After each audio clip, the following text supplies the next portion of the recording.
Kwindaba ze1KZNTV okwamzimba umntwana uyakhuleka nina bakambombosho omnyama siyanibingelela. Nazo kwezona ndaba esithi izo ezihamba phambili namuhla. Amageja alingene abalimi ngeDA kwethulwe Olwamanzi EMTHONJANENI kanti bakhala ngomgwaqo eRenkonyeni. Laba bagaqela isikhundla sokuba ngosekela mholo weDA kulesifundazwe saKwaZulu-Natal okungusithembiso Ngema nomzamo obhili abaphinde babe ngamakhansela eThekwini bathi bangabazi ukuthi ukuhlala kwenquthe lokukhetha ubuholi kuleli qembu ngomgqibelo ngeke kudale uqhaqeka futhi izobeke kungenokuthula.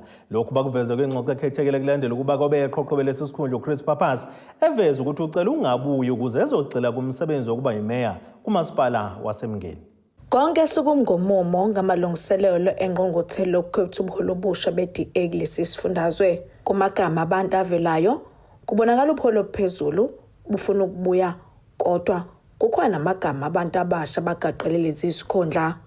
Umzamo obhili oyikhansela eThekwini ungomunye wabantu igama lakhe elivelayo ekutheni abe ngusekela mholi kulandela ukuthi uChris Pappas obekade ngusekela mholi manje usengumeya eMngeni ethe akabuye ngenxa umsebenzi omningi awenza kulo masipala. Ubuholi bobukhona budlalela indima yabo busebenzile sicabanga ukuthi esingakusho ukuthi siyabonga kakhulu ngomsebenzi abawenzile ukuthatha iqembu balibeke la likhona ngakho ke akukho okuningi engingakusho ngabo but okubaleke kakhulu ukuthi ene njengoba siya kule conference le siyothola ithuba lokuthi sike sifake ubuso obusha epholini ukuze iqembu libe attractive kubantu bonke base KZN njengoba siya kuma elections abalekile a2024. So siyabonga kakhulu indima edlalwa ubuholi obukhona njengamanjena sinethemba ukuthi bazoqhubeka babe ingxenye yokusilekelela ekutheni senze kahle ukhethweni langonyaka ozayo and beyond that. Usithembiso Ngema ubengosekela sihlalo leli qembu kodwa igama lakhe liyavela kwesogaqelo ukuba usekela mholi. Qale ngaba nje ivolunteer leDA from ekubeni ivolunteer leDA ngo2011 ngaba ikhansela kwathi ngo2013 2014 ngakhethwa njengosihlalo weconstituency ebizwa ngeSouth Durban ngaleso sikhathi ukusuka eClearwater kuze kuyoshaya eMkhomazi kubala uMlazi laMontville Isiphingo amanzi Mtoti Imbumbulu iLovo Makhutha zonke lezo ndawo zazingaphansi kobuholi bami. Ngo2014 ngama elections ngaqinisekisa ukuthi senza sure ukuthi sinama party agents kuona wonke ama voting stations for the first time. Ngithemba ngabe ngimuva kuleso sikhundla sihlukaniswa kabili constituency engangade ngiphethe ngamuvela kwiconstituency yaseMlazi nakhona futhi ngafika ngakhethwa njengo interim chairperson ngaqhubeka nokuba usihlalo ngoba ngala ngasemumva kule isilokhuzana isinge sasesivuliwe sasesophathwa uGanas kodwa bangiqhubeza bavumelana ngoelect ukuthi angiqhubeke ngibe usihlalo ngaqhubeka ngaba usihlalo ngeke ngakhethwa ngaba ulokhuzana u-provincial coordinator and membership drive kwi-province ngihamba yonke i-province ukurecruiter i-member ezintsha kwi-organization. Ake ngisho ukuthi ikhundla zonke engiyiphathile asikho isikhundla engathi ngeke ngaba nenkinga kusona noma engathi kukhona engathi angikwenzanga. Umsebenzi ukwenze kahle kakhulu lokho kufakazelwa ama-branches no-chairperson bama-constituencies njengoba siya kule nkonference siya kuyona ngizostenda futhi as u-deputy leader. Nakhona lapho ama-constituencies amaningi osihlalo bakhona nosihlalo bama-branch basasho ukuthi siyakweseka sifuna ukuthi uqhubeke nokuba se-ofisini. Kusenjalo uBongimusa Nhlabathi oyikhansela kumasipala umsondozi uthi kuyamjabulisa ukubona ukwesekwa akuthola kwizifundo esikhona kulesi sifundazwe ezingxenxele ukuthi angena bengumholi weDA kusona isifundazwe. Kungithokozisa kakhulu ukubona ukwesekwa ngamalunga ahlukene alo iqembu. Bakuvezileke ukuthi badinga umholi ozokwazi ukusiza iqembu ukuthi libonakale kuzona zonke indawo. Kakhulukazi indawo zasemakhaya nasemalokishini okuyila sidinga khona ukwesekwa okukhulu ngoba mangabe sifuna ukuthi singene kuhulumeni izona indawo lezi kufunakala sibonakala siye kuzona. Abantu noma abahlali besifundazwe saKwaZulu-Natal sebekubonile ukuthi akukho kushintshayo ngaphansi kobuholi buka-ANC. Ingabe inkohlakalo udaba manje lusematheni udaba lokusolakala kokudla ezikoleni inkohlakalo ingalasizinda engekho kuseneyindawo esantula ngokuthola amanzi kanye nogesi.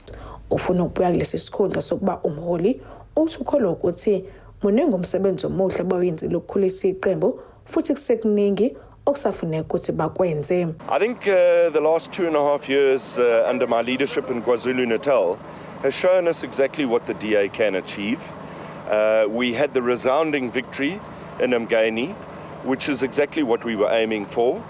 We've now got a well-run municipality under Mayor Chris Pappas and the DA team, and that's become our flagship. And it's also become our flagship to prove to voters exactly what it is that we can do. It's been a difficult 2.5 years. We were just coming out of COVID. We were all in lockdown. We remember we had the July anarchy.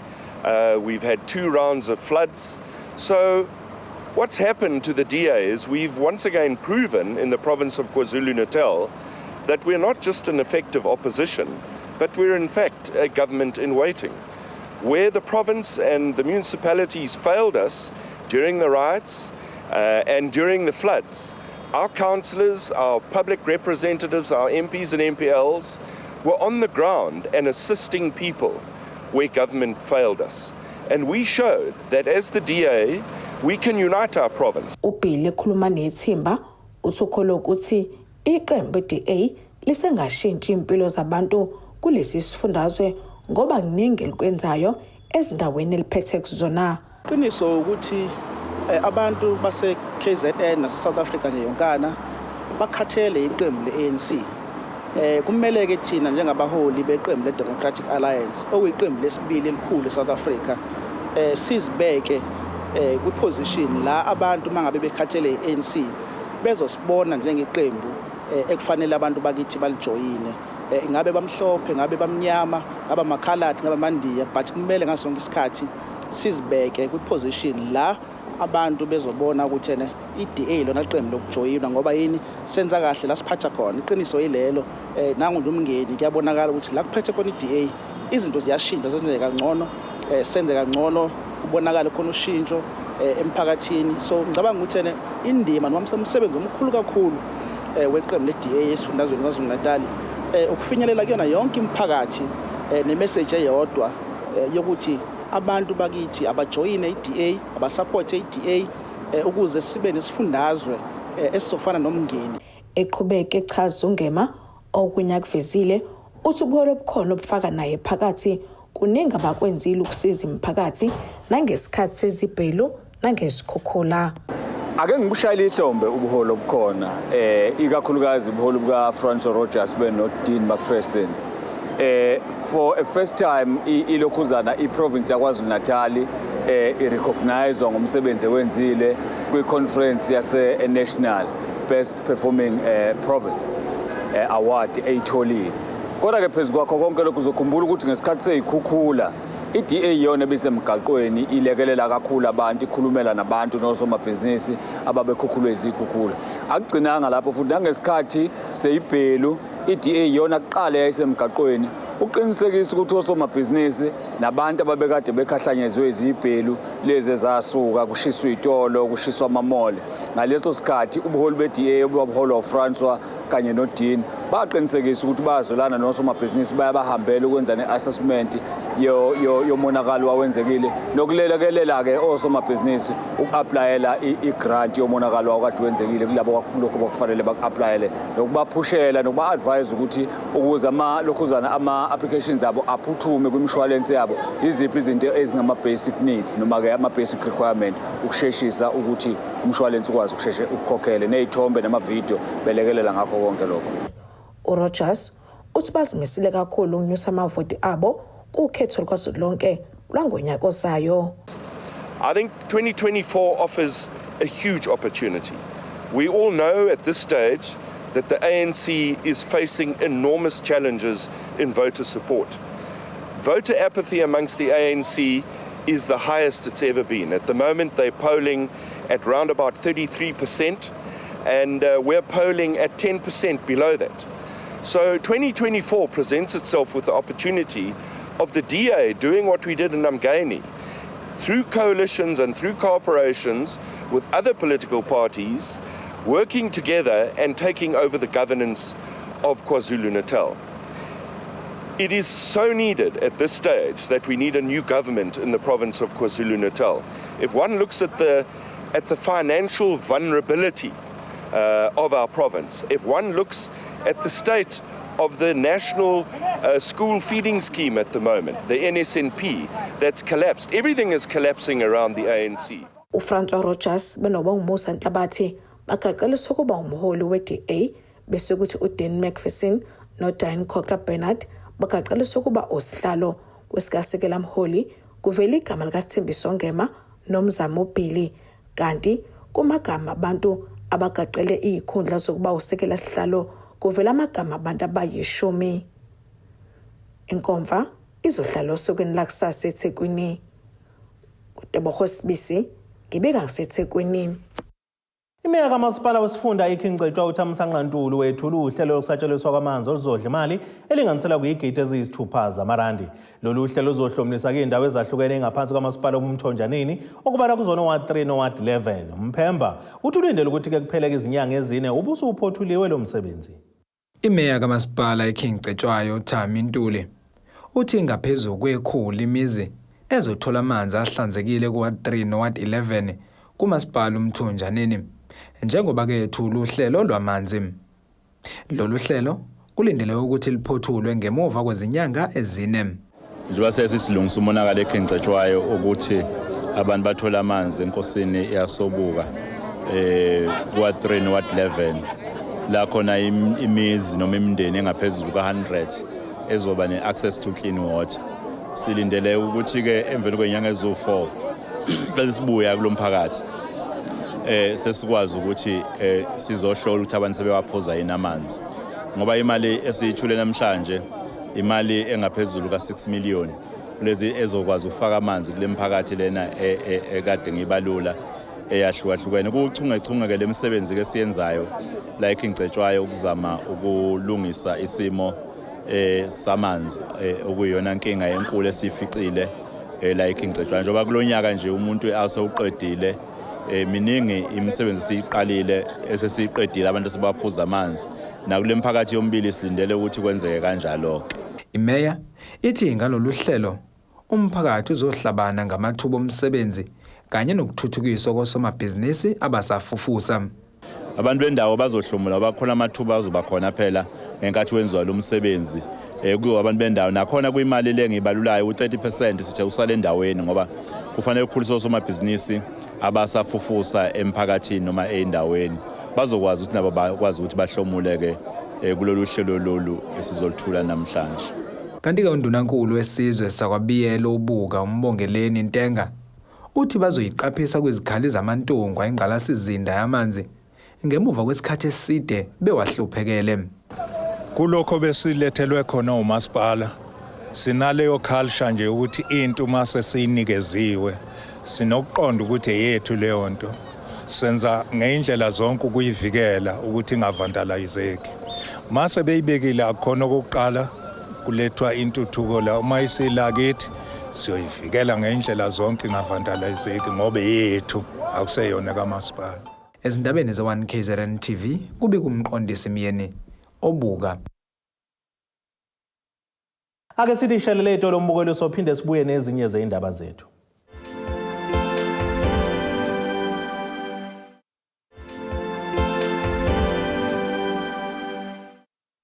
Asibonge siphinde sinamukeleni nebesiloni sabukele zona indaba ze1KZNTV nazo kwizona sithi ngezihamba phambili namuhla. Amageja Alingene Abalimi ngeDA kwethule Olwamanzi emthonjaneni kanti bakhala ngomgwaqo eRenkonyeni. Ikhansela la kwa17 ngaphansi kamasipala eRenkonyeni ogwino sendingizimi nesifundazwe saKwaZulu-Natal uAjit Rajaram ukhala ngomgwaqo ongalungiswa oyingozi kakhulu kumphakathi kanye nakubantwana besikole samabanga aphansi iRA.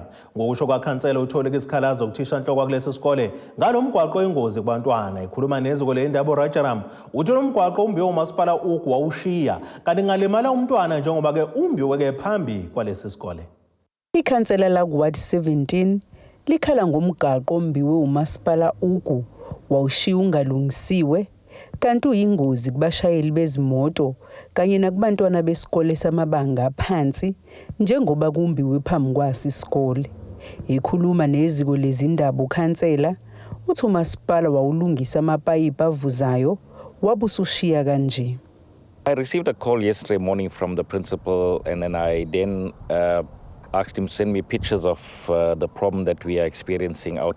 This was dug up on the 23rd of March, just before schools would close. Now this is causing a danger to children, to teachers, as well as to residents in this vicinity. And if you see, this is like parkings that were used for parents to drop off their children. But now they cannot even go down there and park properly and drop the children off. Iqhuba uthi lokhu kushiya imgodi imbiwe kanje umkhuba wawo umasipala ugu kanti noma befaka isikhalazo bengamakhansela bashawa indiva. This is an occurrence every time Ugu digs up a place. They just leave it in this situation. In this case, for example, out there, this is happening at all places where Ugu digs up, especially where there is leaks and things. And it's sad that even with water leaks that we have to report before something really happens. Now this is something that they need to address urgently now. Not only here, but everywhere else where they dig up.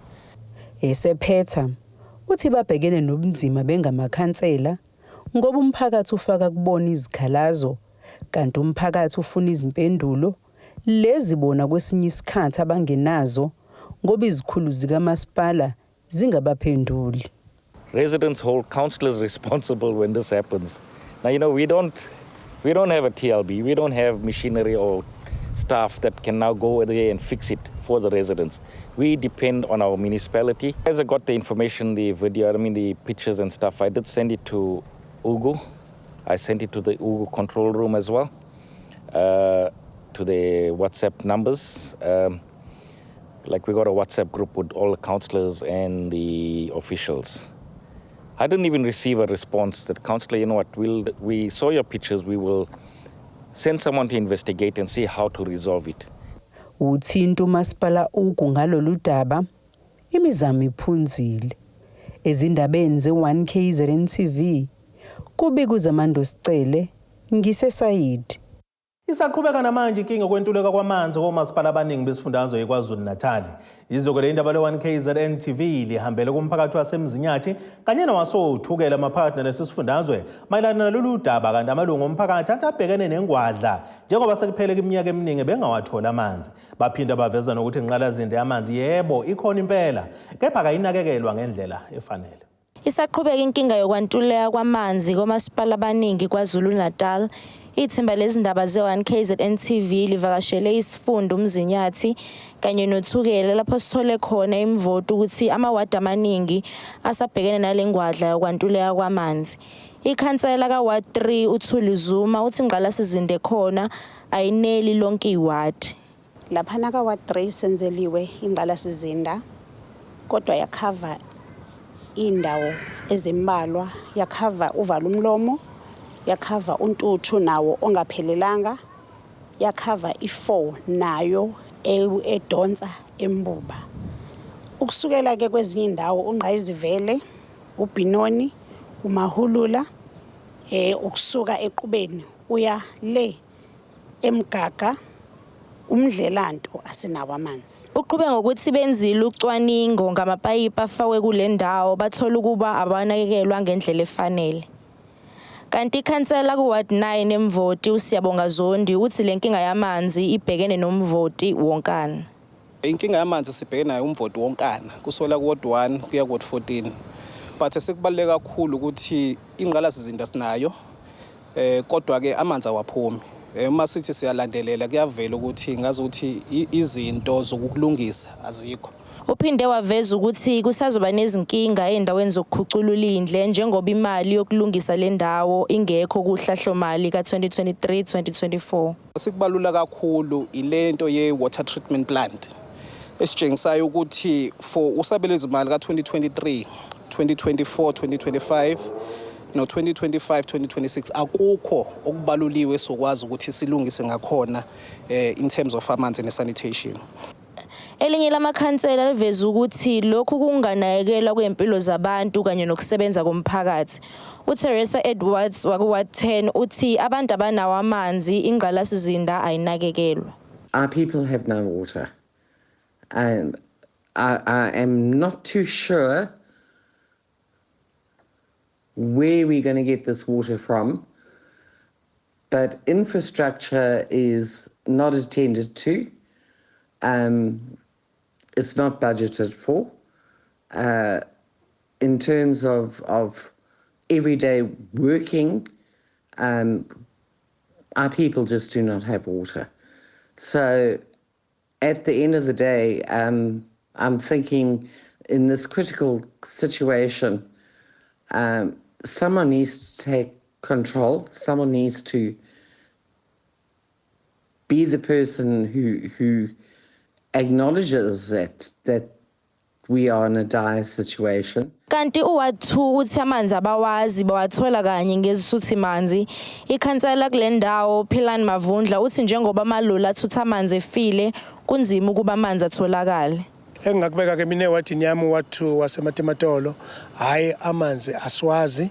Sithola lawo amanzi makufika iloli ngalo langa basuke benqumeka ukuthi basinikeze ngalo amanzi.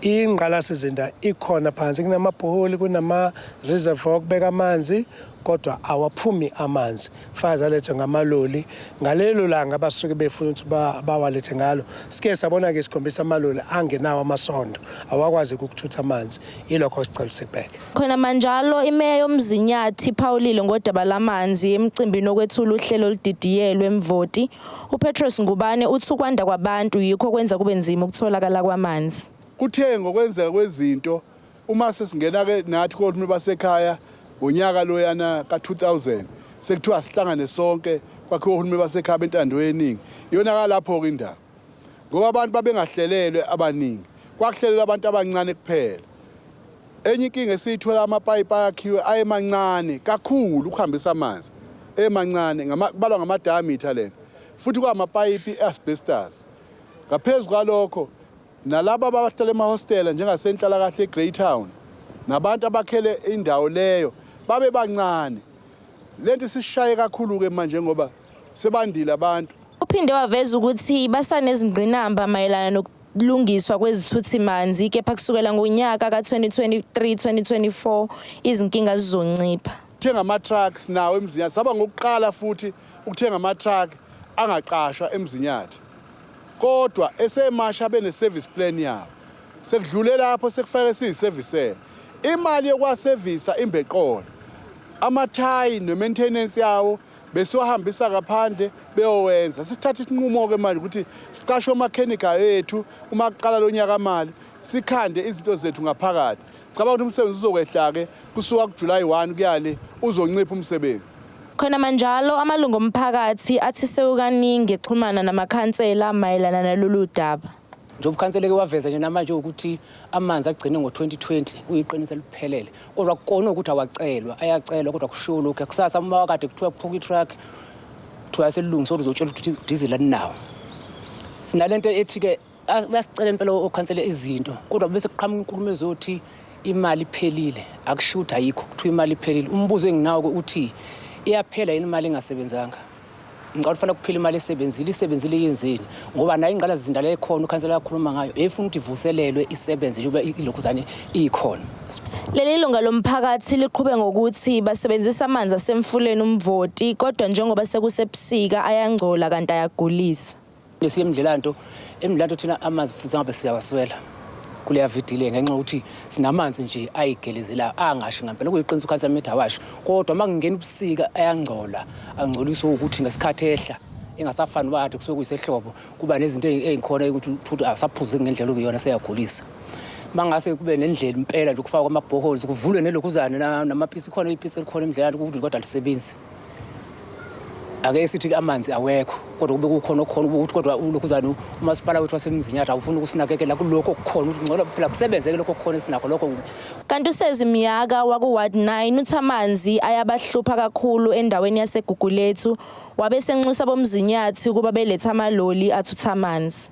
So sinenkinga enkulu yamanzi. Amanzi aseGugulethu ayasihlupha, awekho kwi-upper part aseGugulethu. Sometimes kuyenzeka abuye kwi-middle part, but enzansi nakhona hlala ahambe. Namhlanje nje njengoba kade ngize emithingini ye-IDP, ngithe mangidlula la ngenzansi ngafica ipipe elibhastile, ngase ngifonela ukhansela, ngamtshela ukuthi kunepipe elibhastile lapha wayezama imizamo yokuthi balungisa. Ngikhuluma nje kuma nje liyalunga, amanzi azoba khona ngekudala kule ndawo ephuma amanzi. Kodwa ke siyacela kumzinyathi ukuthi uzame ukusidudulela laba bama-water tank ukuthi besilethele amanzi phezulu.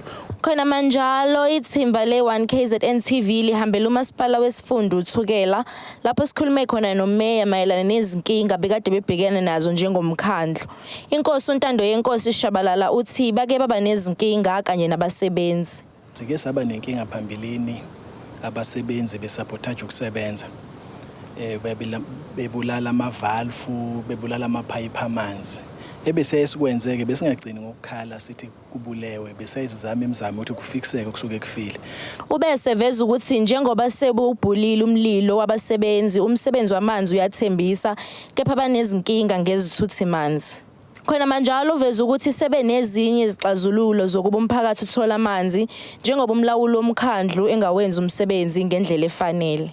Ngokusebenza kwasothukela izinto ziya ngokuthembisa, nakuba ke sinenkinga ke ukuthi izinto ama-truck ethu madala afa njalo, ngoba la kufuna kuya khona i-truck isebenza ilanga elodwa seyifile, makufanele ikhokhele ingakhokheleki. Nakhona lapho ukukhokhelwa kwama-truck afile noma iy'moto zomkhandlu efile kuncika ku-administrator ngoba uyena ofanele authorize ukuthi kungenziwa lawo ma-payment.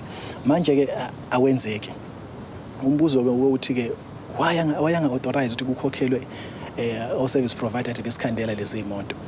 Asize sayithola ke impendulo ukuthi ubanjwa yini, kuhlala njalo kuthiwa imali ayikho. Sasithi ke maye ngekho imali yini into efanele senze ukuze kube khona imali emkhandlwini. Sithi ke laba abakhokhela amanzi asiqinisekise ukuthi ke ba up to date abakweleti, mangabe bekweleta bavalelwe, mabekhokha kuthathwe leyo mali yokwazi ukukhanda la ma-truck asuke esifele. Mangabe sebeyiqoqileke imali sekufanele ikhandwe lawo ama-truck, thina suke singasangeni sekuseleke ku-administrator ukuthi a-authorize noma ratify ukuthi ke angenziwa lawo ma-payment ko-service provider, kodwa akwenzeki. Uqhube ngokuthi iqembu le-IFP linxusa ukhokha ukuba akhiphe umlawuli womkhandlu ukuze kulunge izinto kule ndawo. Uma bengakhokhelekile o-service provider kusuke ku-administrator ongaratifayanga. Yingakho-ke kuze kwathi ekuqaleni nje kuyo lenyanga nje kuze kwagcina ke kuba khona imashi i-IFP. Bathi ke be-IFP ngoba bayasibuza ukuthi ke sinifakile emandleni ukuthi nizosiza abantu bathola amanzi. Why abantu bengawathola amanzi? Siyichazeke lezi inkinga ukuthi thina sifike siwenze wonke umsebenzi bese sivaleleka ke leli office singakwazi ukungena kulona la kuthiwa khona fanele ratify u-administrator. Sabakubikela ukuthi u-administrator akongaratify. Base beba nemashi yabo ke bathi cha bacela ukuthi ukhokha akamqhelise lo administrator ngoba inkinga uthukela ziyanda kunokuthi zinciphi. Ezindabeni ze-1KZNTV kubika uThobe Kadladla. Ake sibheke isimo sezulu esingalendeleka.